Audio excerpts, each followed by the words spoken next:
राणा सांगा भाग 1 में हमने जाना कि किस प्रकार महाराणा रायमल के तीनों पुत्रों में राजगद्दी के लिए संघर्ष होता है और कुंवर पृथ्वीराज यानी उड़ाना राजकुमार और कुंवर जयमल के मरने के बाद साल 1509 में राणा सांगा मेवाड़ के 8वें महाराणा बने। जिस दौरान राणा सांगा गद्दी पर बैठे मेवाड़ चारों तरफ से शत्रुओं से घिरा हुआ था। मेवाड़ के शत्रुओं में भी आपस में किसी की नहीं बनती थी, जिसका राणा सांगा ने भली भांति फायदा उठाया और सबसे पहले उन्होंने मेवाड़ की सीमाओं को सुरक्षित किया। उत्तर में उन्होंने बूंदी के आसपास दिल्ली से मेवाड़ के प्रवेश द्वार पर करमचंद पवार को तैनात कर दिया। उन्होंने पवार को रावत की उपाधि देकर वहां की सुरक्षा की जिम्मेदारी सौंप दी। उत्तर की सीमा मजबूत करने के बाद उन्होंने दक्षिण की सीमा को भी सुरक्षित किया। इसके लिए उन्होंने सिरोही राज्य से दोस्ती की। सिरोही के साथ साथ बागड़ इलाके के राजा से भी अच्छे संबंध बनाए। राणा सांगा ने ईडर के राजा भारमल को गद्दी से हटाकर अपने विश्वसनीय रायमल को गद्दी पर बैठा दिया। कहने को तो ईडर गुजरात में है, मगर वो मेवाड़ का हिस्सा था। राणा सांगा की एक बड़ी अच्छी पहल थी जो उनके काम आई। उन्होंने शासक बनते ही जितने भी राजपूताना के कमजोर राज्य थे उनको सहयोग देने की घोषणा की। इस वजह से छोटे मोटे सभी राज्य उनके निकट आए और किसी भी परिस्थिति में साथ देने को राजी हो गए। ईडर में जो राणा सांगा ने हस्तक्षेप किया था उससे गुजरात नाराज था। उनका शासक उस समय महमूद बेगड़ा था, लेकिन अब उनका नया शासक था सुल्तान मुजफ्फर। मुजफ्फर ने रायमल को ईडर की गद्दी से हटाने के लिए सैन्य अभियान भेजने शुरू किए। पहले अभियान में निजाम उल मुल्क को भेजा, जिसने ईडर जीतकर रायमल को जंगल में छिपने पर मजबूर कर दिया।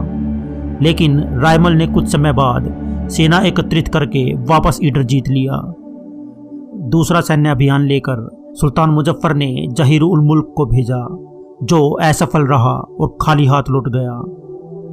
अब तीसरा सैन्य अभियान लेकर आया 1520 में हुसैन अली और उसने ईडर जीत लिया।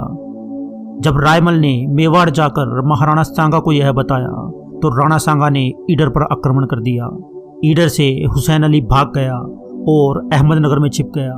राणा सांगा ने वापस ईडर का राजा रायमल को बना दिया और उसके बाद उनकी सेना ने अहमदनगर को घेरकर आक्रमण कर दिया, जहां राणा सांगा हुसैन अली को मारकर वहां का खजाना हाथी घोड़े लूटकर वापस मेवाड़ आ गए।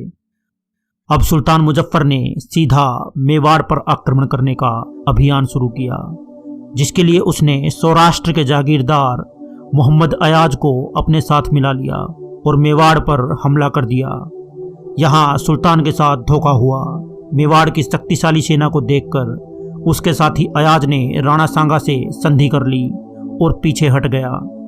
सुल्तान अब कमजोर पड़ गया तथा खाली हाथ गुजरात लौट गया और दोबारा कभी मेवाड़ पर आक्रमण नहीं किया।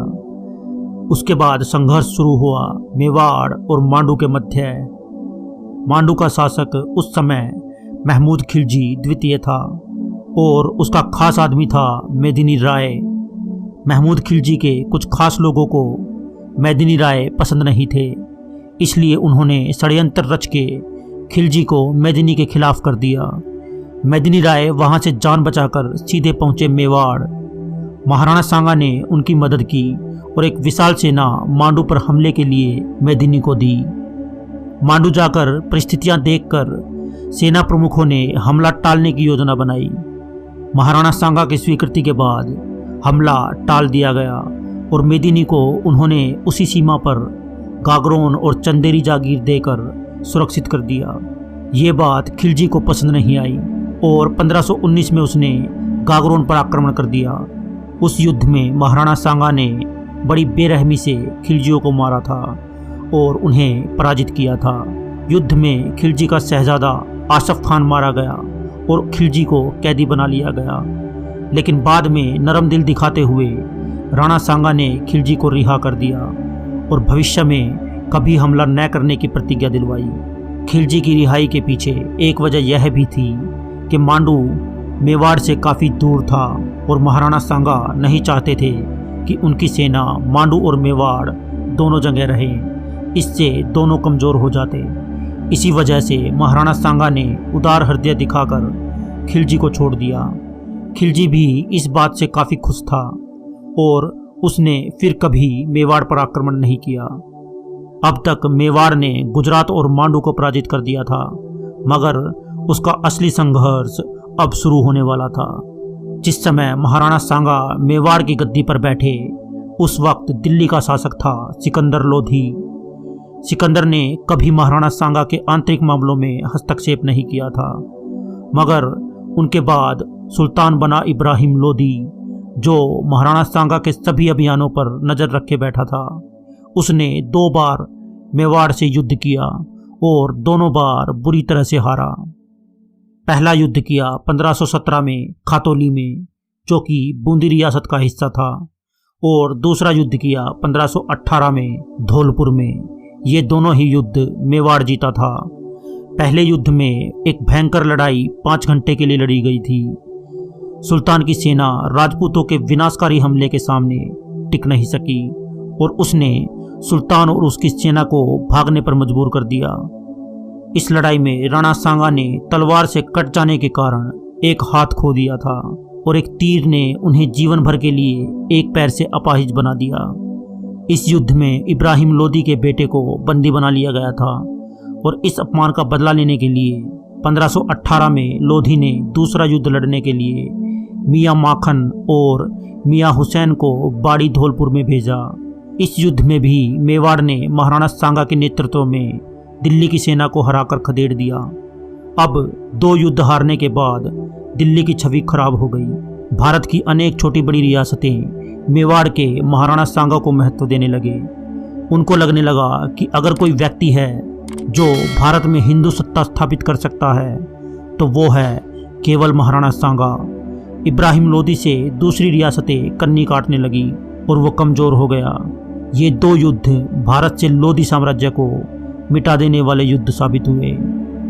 इब्राहिम लोधी के अधीन आने वाले सामंतों ने लोधी का विरोध किया और आज़ाद हो गए। लोधी ने इस बात से नाराज़ होकर उनको कुचलने की कोशिश की, लेकिन सामंतों ने एकता दिखाते हुए उसका मुकाबला किया और जब लगा कि लोधी नहीं मानेगा तो उन्होंने अफगानिस्तान के शासक बाबर को भारत आने का निमंत्रण दिया। निमंत्रण का मतलब साफ था कि आप भारत आए और लोधी को हराकर यहाँ राज करें, हम आपके साथ हैं। फलस्वरूप 1526 में बाबर भारत आया और 21 अप्रैल को पानीपत की लड़ाई में इब्राहिम लोधी को हराकर दिल्ली सल्तनत पर कब्जा कर लिया। तो दोस्तों, बाबर का भारत आगमन तथा राणा सांगा और बाबर के बीच पूरे भारत में धाक जमाने के लिए खानवा में लड़े गए युद्ध के बारे में जानने के लिए अगली वीडियो राणा सांगा भाग 3 अवश्य देखें। तो मिलते हैं अगली वीडियो में। तब तक खुश रहें, खुशहाल रहें। जय हिंद, जय भारत।